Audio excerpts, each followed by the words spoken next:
Causas da Inquisição.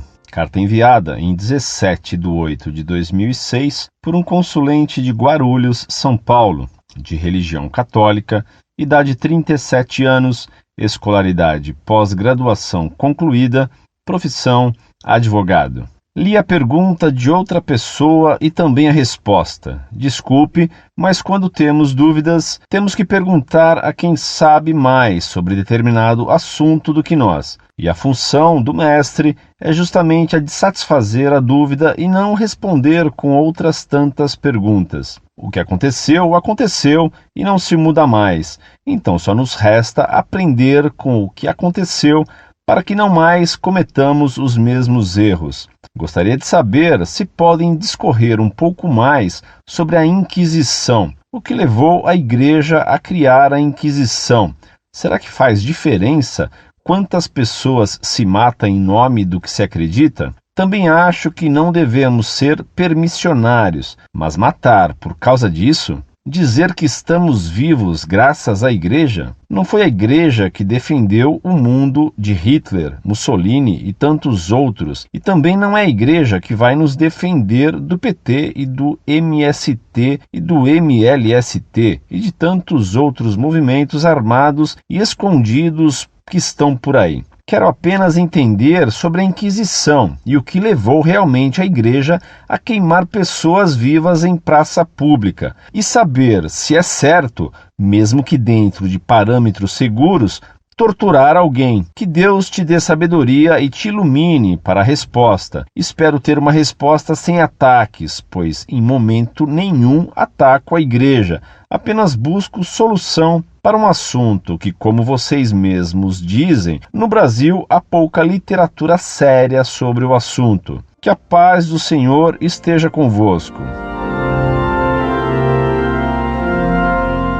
Muito prezado doutor, salve Maria. A Inquisição foi instituída pela Igreja para defender a fé, ameaçada pelos hereges cátaros que eram gnósticos e maniqueus. Eles eram contra o casamento e a reprodução humana. Consideravam o casamento maldito porque, permitindo a reprodução, obrigavam as partículas divinas que estariam, segundo eles, aprisionadas na matéria, a permanecerem presas neste mundo, perpetuando as reencarnações. Para libertar o espírito divino, aprisionado no homem, queriam então acabar com os nascimentos. Eles consideravam a mulher a fonte do mal por permitir novos nascimentos e chegavam a matar mulheres grávidas, dizendo-as possessas. Quando um menino da seita chegava ao nível de perfeito, por vezes chegava-se a praticar o suicídio ritual por inanição, deixando de comer, pois comer era assumir a matéria, sepulcro e calabouço do espírito divino preso nos corpos materiais.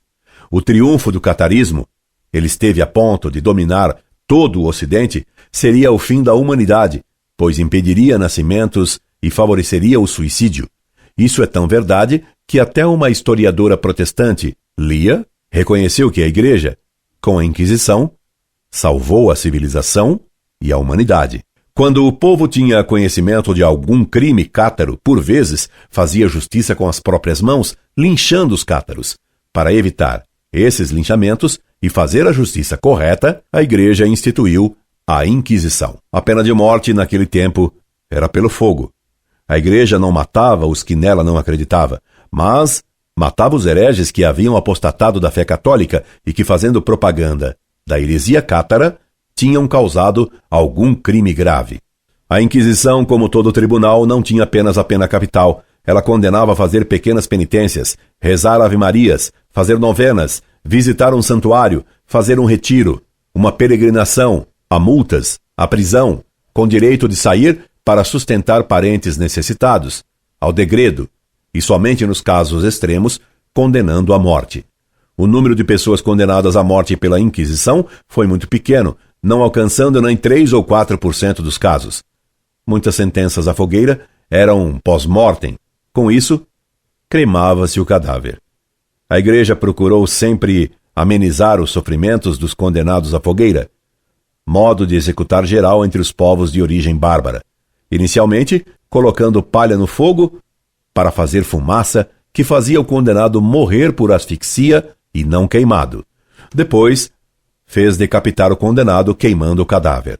Teríamos muito que conversar sobre o que se diz do apoio da Igreja a regimes totalitários. A Igreja nunca apoiou Hitler. Houve padres e membros da hierarquia que apoiaram Hitler e Mussolini, como os há hoje, que desgraçadamente apoiam o PT, o MST e Fidel Castro, o ex-semifrei Beto e o ex-semifrei Boff, ou ainda Dom Tomás Balduino.